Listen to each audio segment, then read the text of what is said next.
Today's episode, we are featuring inspiring women. Our guest for today's episode is Dr. DEE AKER.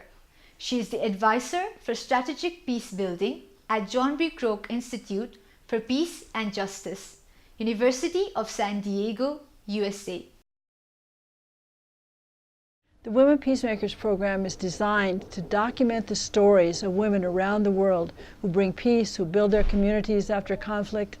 And it came about because I was in the Peace Corps with a remote tribe of Indians up in the Andes Mountain in South America.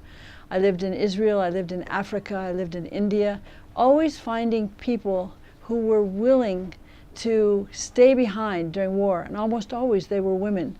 Their stories inspired me to think about how do we document this, because nobody knows this. Documenting their stories together. When they come and they sit with a professional writer, they tell their stories. They live in the same house, and when that's over for the day, they spend their time together, and there are different techniques that they've used to stay alive in their countries or to build something new. They talk about that.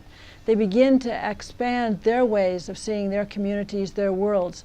And after they leave, they're online. They are connected through a media account that lets them talk directly, and when they have problems, they come together. For example, even though we did not at the time have a woman peacemaker from Nepal, we do now, I brought women from Sri Lanka, Philippines, and talked to young women that I was meeting and older women about what's possible, what role they could play in stopping the conflict.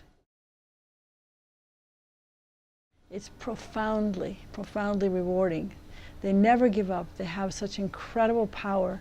They stay focused, and they lose a lot and they give up a lot. The women we have come from Pakistan.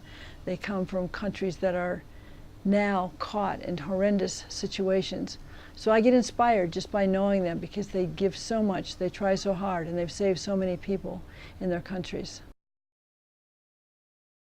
They are already taking an active. We also produce a newspaper when we bring the young people together. They focus on topics, global topics that we have to worry about the environment, about health, about trafficking in human beings.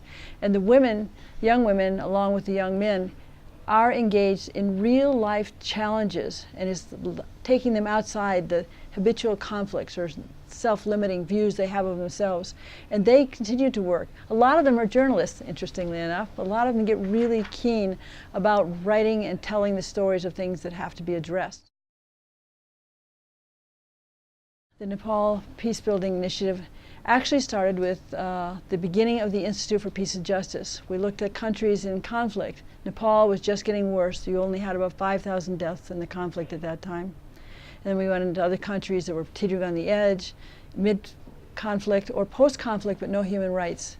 But in Nepal's case, President Carter, Central Committee members of the then leading parties, the Nepali Congress and UML, we had a journalist representing the Maoists because we could not bring them to the USA. But we brought in what we think is important, members of civil society. The whole work and the Peace Building Initiative is about including the voices of ordinary people in the process of peace building.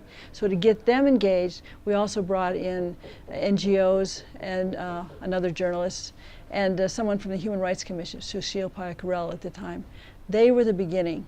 And subsequently we were invited to come back, began working here with top leadership, and quickly discovered that the promise is among young people, and so we continue to work with young people, with women, with police, technical committees, reintegration of people after the conflict. I don't think it's my achievement, but my experience that I value the most is watching how many people actually get engaged once given the opportunity to learn about negotiations, communications, treating and engaging people from different backgrounds. That's really inspiring. And again, I found the young people inspire me every single day. Uplifting the status of women in different parts of the world is a really hard job. There are cultures and systems that deny them access.